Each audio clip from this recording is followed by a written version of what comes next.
Bon, bienvenue dans ce nouvel épisode de Follow Me. On est à New York aujourd'hui. C'est très cool. J'ai le plaisir de recevoir Océane. Très contente. Je le fais sans notes. D'habitude, je suis dans le studio d'Orso Media. J'ai mes notes en dessous, mais j'ai préparé quand même un peu l'épisode. Océane, tu as une énorme communauté sur Instagram, sur TikTok, sur YouTube aussi. Tu es pas mal suivi.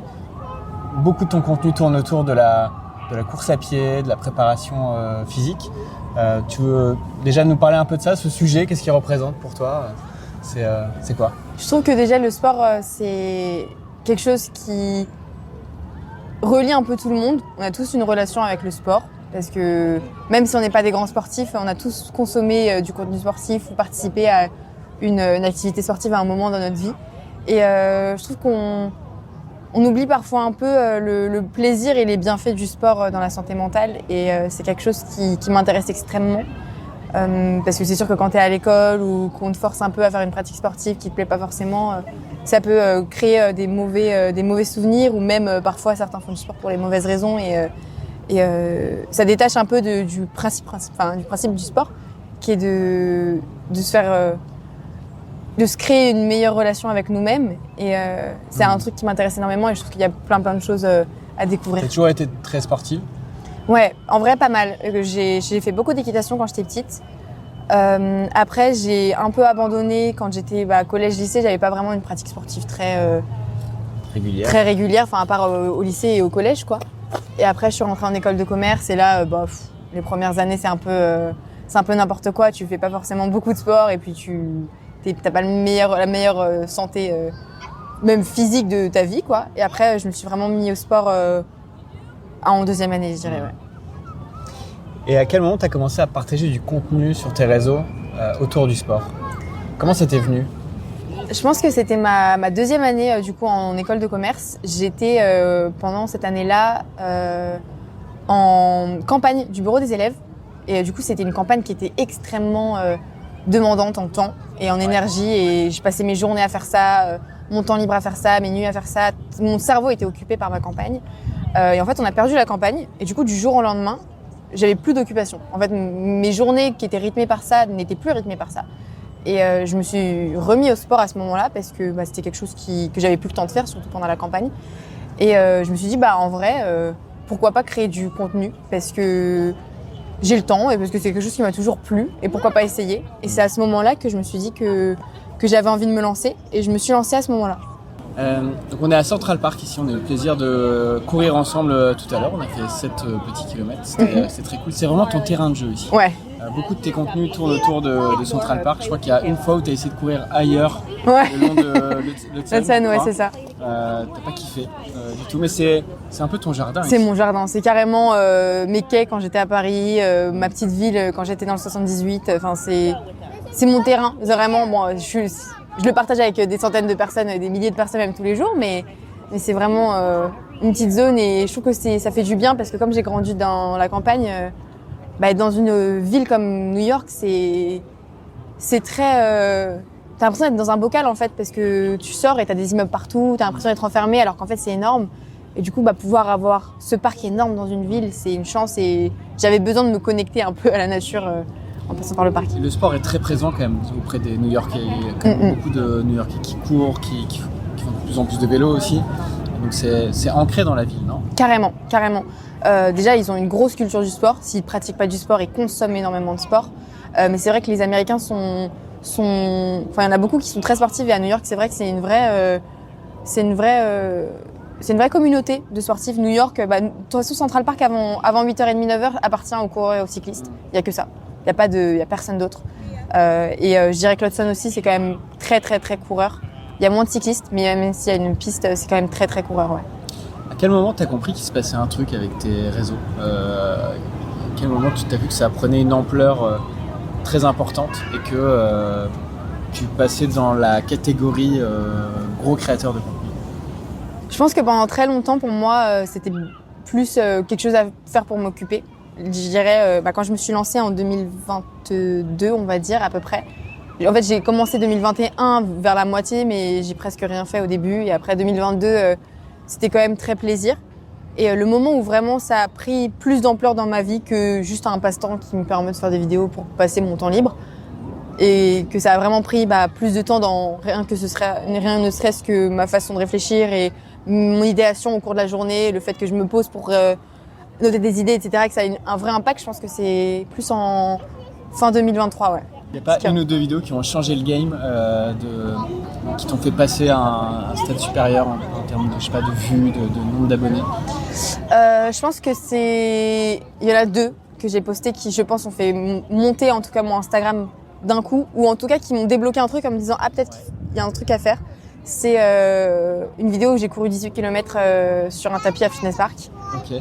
Et une vidéo où j'ai... Pourquoi t'as fait ça? Il faisait froid, j'avais pas envie d'aller faire ma sortie longue dehors. Ok. Du coup, j'ai fait Fitness Park. Tu la mettre sur un tapis. Ah ouais, ça fait mal aux fesses. Hein. Ah ouais. C'est horrible. Donc celle-là, elle avait beaucoup marché. C'est la première fois que je postais un contenu comme ça et que je me suis dit putain, ça marche bien et ça me plaît et moi aussi c'est un truc que j'aime. Et après, je crois 2 jours après ou même, je sais plus si c'était elle qui est partie avant ou après, mais en tout cas c'était ces 2-là. C'était, j'étais allée déposer des cartes postales chez mes copains en courant. Parce que ça faisait 2 semaines qu'elles traînaient sur mon bureau que je les avais toujours pas envoyées. Je me suis dit je vais faire la postière toute seule quoi. Et ça a bien marché. C'est des idées qui te viennent comme ça ou c'est des choses où tu dis tiens ça ce serait marrant, je vais le faire, je le programme la semaine prochaine? Ah non, moi c'est sur le coup. Okay. J'ai une idée sur tout de suite, je la filme tout de suite, je la monte tout de suite et c'est posté soit dans l'heure qui suit, soit le lendemain si je la filme le soir quoi. Trop marrant. Ah c'est très instantané. Une de tes dernières vidéos, tu parles de cette chanson, comment elle s'appelle, de Jay-Z c'est Jay-Z et Alicia Keys. Alicia Keys, ouais. Empire State of Mind, donc, cette chanson mythique sur de New York, ouais. Et tu dis que t'en as ras-le-bol parce que tu l'entends partout, etc. Et donc tu pousses le truc très loin et tu dis tiens combien de fois je peux l'écouter durant ma sortie running. C'est ça. Donc tu l'as quand même écouté 10 fois d'affilée. Ouais, 10 fois, sur tout le long du tour du parc. Comment t'as fait pour pas te péter un plomb en fait? En fait, au bout d'un moment, mon cerveau, il a bloqué, genre je l'entendais plus. Je l'entendais plus, j'entendais des petites bribes, j'étais en mode ah oui c'est vrai qu'elle est dans mes oreilles. En fait, au bout d'un moment, juste ma pensée a pris le dessus sur mes oreilles. Ouais. Mais ouais, c'était très drôle. C'est marrant. Et t'étais suivi aussi pas mal avant de parler de sport, ou tu sens qu'il y a eu une accélération depuis que tu parles de sport? Donc quand je me suis lancée en mi-2021 jusqu'à fin 2022, j'étais restée à 100K à peu près sur Instagram, à peu près 300, 400 sur TikTok à peu près, pour du contenu fitness et un peu de contenu podcast aussi. C'est après que ça a augmenté d'un coup et que j'ai pris genre 500K quoi. Qu'est-ce qui explique que ton contenu prend, et que ton contenu plaise autant? J'ai peut-être moi quelques idées là-dessus, mais j'aimerais bien. Je pense que toi qui es un consommateur, tu as peut-être des idées que j'ai pas forcément, ouais. Mais je pense que moi, ce que je dirais en tout cas, de mon point de vue, c'est que comme je consomme pas de contenu, je réplique pas je ne vois pas donc je réplique pas. Oui, c'est vrai, on pourra en parler. Je prends pas de trend, je prends pas de trucs qui sont déjà faits, je crée des contenus qui me sortent de la tête. Et je pense que mon côté un peu unique et on sait pas quelle connerie elle va le faire, Effectivement, j'aurais dit ça aussi. Non, mais ça faisait partie vrai, des raisons qui expliquent que ton contenu prenne autant. Ouais. Et aussi parce que je pense que je suis très authentique. Je pense que c'est le cas pour beaucoup de créateurs de contenu, hein. Mais c'est vrai que je me montre comme je suis, j'ai pas peur de montrer les hauts et les bas. Je parle comme je parle à mes copains. Mes copains m'ont toujours dit que les vidéos que je poste, c'est exactement la même chose quand je suis avec eux. Et je pense qu'il y a aussi cette relation-là qui se crée. Et je pense que ça se ressent, que ça sort de mon cœur, quoi. Pour revenir sur ce que tu disais, Océane me disait tout à l'heure qu'elle était très peu consommatrice des réseaux sociaux. Beaucoup de YouTube. Ouais. Ma télé, ouais. Mais Insta, TikTok, quasiment pas. Tu as 10 minutes de temps d'écran par jour, c'est-à-dire c'est le temps de poster. Ah, c'est exactement ça. C'est ça pour le coup. Et c'est vrai que beaucoup de créateurs de contenu ont tendance à s'inspirer de ce qui marche, même ailleurs, dans d'autres pays. Et why not, ça fait partie du jeu et tout le monde s'inspire de tout le monde. Toi, pas du tout. Et c'est vrai que tu as des contenus qui sortent du lot par rapport à ça, parce que c'est vrai que c'est des choses qu'on voit pas forcément ailleurs. Je pense que ça fait ma force et c'est surtout que j'ai pas envie de me dévaloriser en consommant du contenu d'autres créateurs, parce que je pense que ça peut être très, très négatif aussi si tu te concentres beaucoup sur ce que font les autres, qu'est-ce qu'ils font mieux que toi, non mais lui il a eu plus de vues, je veux pas me rentrer là-dedans. Donc je sais que si je rentre là-dedans un jour, ça va me casser mon cerveau et que je serai plus capable de faire un truc et que je vais juste me dévaloriser. Et non, je trouve que c'est hyper important de mettre la valeur sur faire ce qu'on aime en fait. Et c'est pour ça que moi je poste une vidéo, j'ai aucune idée de si elle a fonctionné jusqu'au lendemain quand j'aurai du temps d'écran, parce que j'ai pas de temps d'écran, je peux pas aller voir. Ouais. Donc je vais pas regarder ma vidéo pendant 3 heures d'affilée et me dire putain les vues montent pas. Bah non, en fait je l'ai postée, au bout d'un moment j'ai plus de temps d'écran, je connais pas le code. En fait j'ai même pas le code en fait. Tu t'es imposé toi-même. Ah oui. Ok, je pensais que par la force des choses, tu faisais que 10 minutes. Mais en fait, tu t'imposes 10 minutes de temps d'écran Insta. Oui. Enfin, j'ai exactement 15 minutes et c'est ma mère qui a le code, sauf que ma mère est en France. Ouais. Donc en fait, c'est un code parental. Et puis en plus, et je m'en fous. Décalage horaire. Oui, donc si j'envoie un message, ça va juste. Ça t'a jamais généré de galère, ça quand même? Si à un moment, t'avais absolument besoin de. Non. Je sais pas, t'as modifié un truc, une dinguerie que t'as posté sans. Enfin, je sais pas. Non, ça va. Ça m'est jamais arrivé, mais je touche du bois. Il y a pas de bois, s'il y a du bois. Non, ça m'est jamais arrivé. Tu peux te connecter sur ton ordi. Oui. Okay, c'est fantastique. Non, l'autre raison qui explique que ton contenu fonctionne bien, c'est que t'es très éloigné des comptes de sport qui sont très dans l'ultra-performance, tu vois. Donc, il y a une grande proximité quand même entre ce que tu fais et les gens qui te regardent, qui te suivent. On peut s'identifier assez facilement, tu vois. Puis tu prends beaucoup de plaisir dans ce que tu fais, ça se ressent. Tu fais du sport pour te sentir bien, pour être bien, et puis aussi pour profiter de la vie, quoi. Profiter de la vie, d'être dans un bel environnement. Et ça se ressent. Et du coup, je pense que les personnes qui te suivent ont envie d'avoir des good vibes. Et c'est ce qu'ils ont en te suivant. C'est drôle parce que j'en parlais à une copine hier. Parce que, en vrai, j'en parle pas beaucoup à mes copains. C'est pas un truc c'est pas vraiment un sujet de discussion entre nous. Mais hier, on était toutes les deux à un café et je lui ai demandé un peu, toi, tu penses quoi de ce que je fais? Parce que je sais que tu regardes de temps en temps. Et elle m'a dit, moi, ce que j'aime trop, c'est que tu fais toujours tout toute seule. Donc je me dis, si toi, tu le fais toute seule, je peux le faire aussi. Et c'est fun et c'est plus relatable que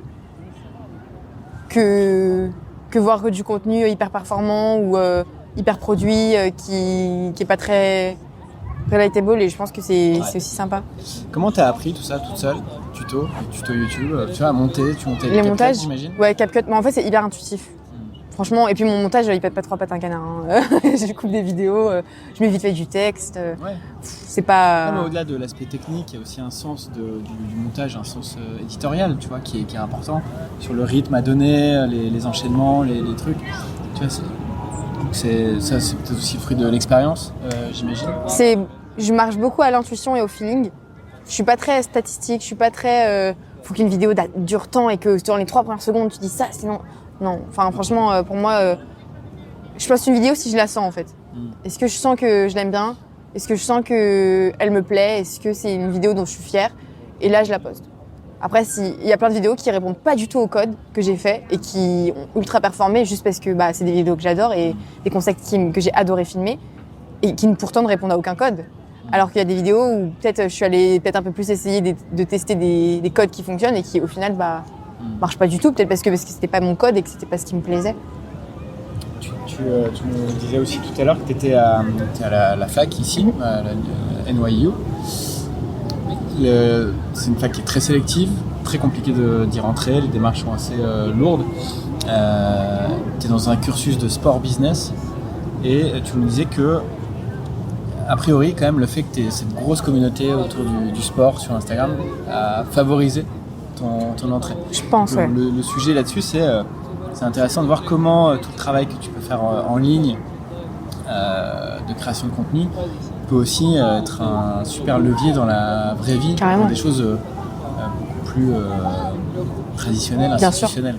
Ouais, mais carrément, c'est sûr, parce que je pense que même si j'avais pas une grosse communauté qui me suivait, arriver avec... en fait, c'est un portfolio au final, un réseau comme ça. C'est un portfolio de tes capacités, de tes capacités de te concentrer sur une fréquence, d'être régulier, d'avoir de la créativité. Même si personne te suit, ça reste un énorme portfolio et quelque chose une valeur ajoutée de dingue. Et le fait que les gens me suivent, c'est sûr que c'est un plus et que ça a dû leur taper dans l'œil. Mais en soi, quelqu'un qui arrive avec un compte Instagram qui a peut-être 2000 abonnés, mais qu'il a posté des vidéos super quali et que les sélecteurs, enfin les personnes qui choisissent les dossiers le voient et voient les vidéos, je pense que dans tous les cas, c'est un plus incroyable parce que ça prouve que tu es quelqu'un qui n'a pas peur de te mettre en avant, qui cherche à se dépasser, qui sait s'organiser parce que ça reste quand même beaucoup de temps à mettre dans la création de contenu, dans l'idéation, dans le tournage, la post-production. Enfin, c'est beaucoup de choses à faire, on ne se rend pas compte, mais ça reste un levier incroyable. C'est fou, ça aide dans plein de situations de la vie et je pense qu'on peut en tirer énormément de bienfaits et si on sait le gérer, quoi. C'est sûr. Tu as toujours tout fait toute seule, ok. Si on parle un peu d'argent, on est quand même dans le pays de l'argent. Ouais. Enfin, money tout le temps ici. Tu as des sollicitations de marques, ça génère des revenus? Ouais. Bah, je travaille avec un ami qui est mon agent aujourd'hui. Parce que je suis pas du tout tournée business, genre je sais pas du tout me vendre. Enfin, quand j'ai commencé et que j'ai commencé à avoir mes premiers deals, mais moi tu me donnais 100 €, je sautais au plafond, j'étais trop heureuse. Enfin, j'allais limite négocier au contraire. Non mais franchement, mettez pas autant, donnez pas ça. Non mais donnez-moi juste la paire. Hein. Je suis contente comme ça. Vraiment, j'ai du mal. En fait, comme pour moi, c'est extrêmement plaisir. Ce que je fais, c'est plaisir, c'est art, c'est non.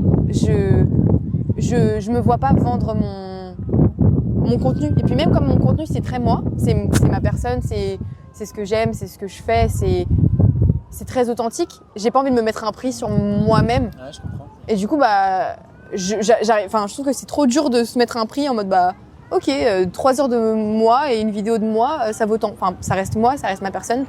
Donc, je trouve que il faut savoir mettre un écart entre ça, parce que c'est dur de se valoriser nous-mêmes et ça peut être très, très négatif aussi. Ça peut être un cercle vicieux très rapidement. Donc, j'avais besoin qu'une personne qui s'y connaisse en business et qui connaisse ma valeur mieux que moi je la connaisse puisse le faire pour moi, pour que je puisse avoir plein de projets et pas me faire arnaquer, quoi. Et tu pourrais en vivre aujourd'hui? Ouais, carrément.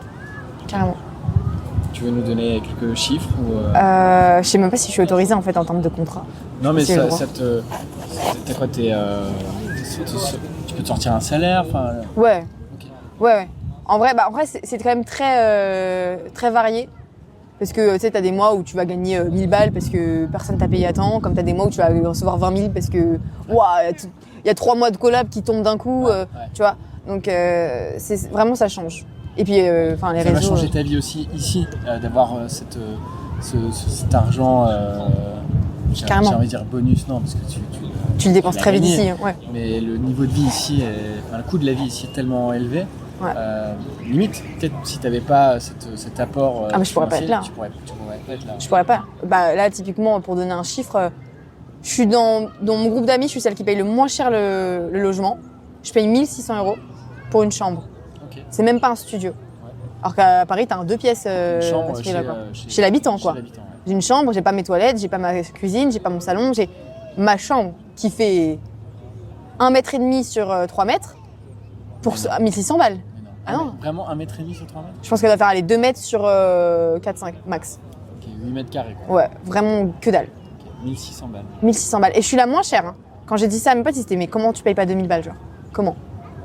Même pour une chambre dans un appart? Ah ouais, non. C'est un délire. C'est du délire. Quand je suis arrivée, j'ai pas réussi à trouver à temps un appartement.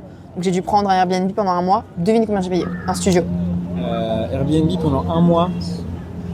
Ça m'a fait très mal aux fesses. J'en ai eu pour 3300. C'est quand même énorme. C'est énorme. C'est un délire. Tu me disais aussi tout à l'heure que toi, ton goal, l'un de tes objectifs, et un truc qui te ferait vraiment kiffer, c'est de faire des docus dans l'univers du sport. Que des formats longs. T'as regardé celui de Inox, ouais. Inox, bien sûr. Alors? Incroyable. Fabuleux, vraiment dingue. Genre à en pleurer tellement je suis une petite fragile. Mais ouais, dingue, je trouve ça dingue. Beaucoup de larmes qui ont dû couler. Ouais, il a généré beaucoup de litres. Ouais, c'est ça. Tu vois, Inox, il n'a pas fait d'études de ciné, de réal, il a tout fait lui-même, un peu comme toi. Aujourd'hui, qu'est-ce qui t'empêche de le faire, en fait, de devenir, ou même de te proclamer, là, demain, productrice? Je suis réalisatrice de films de sport. Je pense que c'est un monde qui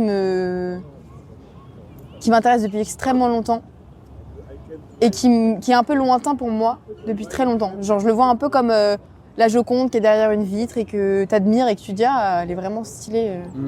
C'est quand même sympa, quoi. J'aimerais bien l'avoir de plus près. Et pourtant, j'ai l'impression que t'en es assez proche de cette Joconde aujourd'hui. Ouais, Ah, mais t'es dans le sport, c'est sûr. t'as une énorme communauté, tu produis du contenu, alors des contenus courts essentiellement, format vertical, mais t'es certainement l'une des personnes les plus proches de la Joconde aujourd'hui, tu vois. C'est vrai. Je pense que c'est aussi une part de peur, hein. C'est une part de sauter dans un monde qui est différent, parce qu'en soi, le monde du documentaire et le monde du cinéma, c'est des codes différents, c'est très sélectif, ça va pas